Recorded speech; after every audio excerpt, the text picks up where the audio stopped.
alguns já me conhecem. Eu sou monitora de Direito Constitucional 2.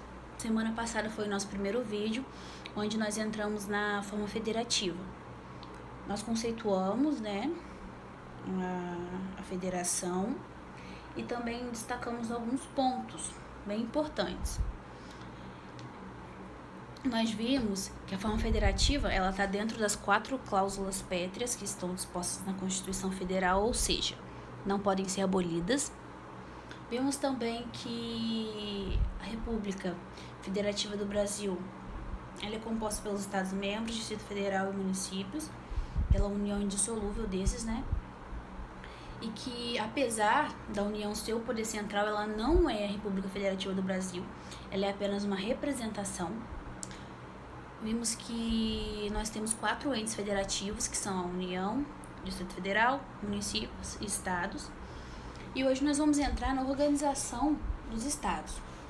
Semana passada nós já entramos num ponto que é sobre a autonomia dos estados-membros, onde eles têm o poder de auto-organização, auto-administração, auto-legislação e autogoverno. Eu não vou ler cada um dos artigos, porque senão os vídeos vão ficar muito grandes. Eu vou falar o número e vocês anotem aí e depois leiam, ok? Sobre a auto-organização, nós temos ela no artigo 25, onde preceitua que os estados se organizarão e serão regidos pelas leis e constituições que adotarem, observando, óbvio, sempre as regras e os preceitos estabelecidos na Constituição Federal. O autogoverno, que está no artigo 27, 28 e 125, que estabelecem as regras para a estruturação dos 3 poderes, no caso legislativo, executivo e judiciário, que nós vamos estudar mais à frente, e a autoadministração e a autolegislação, que estão no artigo 18, 25 a 28. Lá nós vamos ter as regras de competência, legislativas e não legislativas, que serão oportunamente estudadas, ok? Não agora. Sobre a formação dos Estados-membros. Gente, o artigo 18, parágrafo 3º da Constituição, mais o artigo 48, inciso 6 da Constituição Federal. E, gente, esses 2 artigos, o artigo 18 e o 48, eles trazem os requisitos para o processo de criação dos estados. São 4 requisitos, a gente vai estudar cada um deles. O primeiro é o plebiscito, que é, na verdade, uma consulta à população, onde a população diretamente interessada, ela deverá aprovar a formação do novo estado, e não havendo essa aprovação, ele nem passará para a próxima fase, ok? Esse plebiscito é uma condição prévia e essencial. O segundo é quanto à propositura do projeto de lei complementar. Nesse requisito, sendo favorável à consulta prévia, então será proposto um projeto de lei perante a qualquer casa do Congresso Nacional. O terceiro requisito é quanto à oitiva das Assembleias Legislativas. Essa oitiva, ela não é vinculativa, mesmo que o parecer seja desfavorável, o que importa é o plebiscito da população. E o último requisito é a aprovação pelo Congresso Nacional, que deverá ter um quórum de maioria absoluta. Agora a gente vai estudar quais são os processos de formação, que nós temos o processo por meio da incorporação ou fusão, da subdivisão, que pode ser também uma cisão, e do desmembramento, que pode ser por formação ou anexação.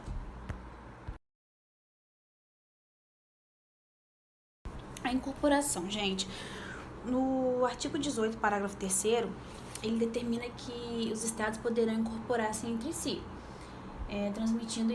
tratando-se do intuito da fusão.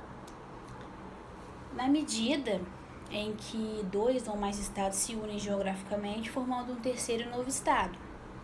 Por isso eu coloquei aí na parte da incorporação SPRJ e embaixo SPRJ juntos, porque os 2 formaram um só estado, ok? Na incorporação, os estados que se incorporaram, eles não mais existirão, ok? E nesse caso, por população diretamente interessada, no caso do plebiscito, a população a ser consultada deve ser a população dos 2 estados ou de todos os estados que irão se fundir, ok?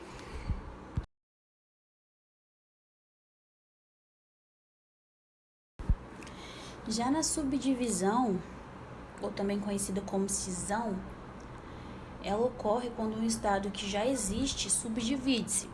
Ele vai formar, assim, 2 ou mais estados, certo? Com personalidades distintas ou territórios federais. Aqui, o estado originário, o estado que se subdividiu, ele desaparece, deixando de existir politicamente, tá, gente? Como tá aqui no desenho, eu coloquei para vocês o Rio de Janeiro e parti ele como se fosse Rio de Janeiro do Norte e Rio de Janeiro do Sul. Esse estado que era o Rio de Janeiro, que subdividiu, ele não vai mais existir. Um outro ponto também importante é que, quanto ao plebiscito, a população que deve ser consultada é a população do referido estado que vai se partir, ok? Que vai subdividir. Quanto à formação por meio do desmembramento, nós temos no artigo 18, né, ele estabelece que os estados podem desmembrar-se com a possibilidade de um ou mais estados cederem parte do seu território geográfico para formar um novo estado ou território, ou também se anexar a um outro estado que já existia. Por isso nós temos o desmembramento por meio de anexação e por meio de formação. Como regra geral, gente, o estado originário ele não desaparece, ok? Quanto ao desmembramento por anexação, a parte desmembrada vai anexar-se a um novo estado que já existe, ou seja, ampliando o seu território. Não haverá criação de um novo estado. Tanto o estado primitivo permanece, porém, com uma área e população menores, como o estado que receberá a parte desmembrada continua a existir, obviamente com uma área e população maior.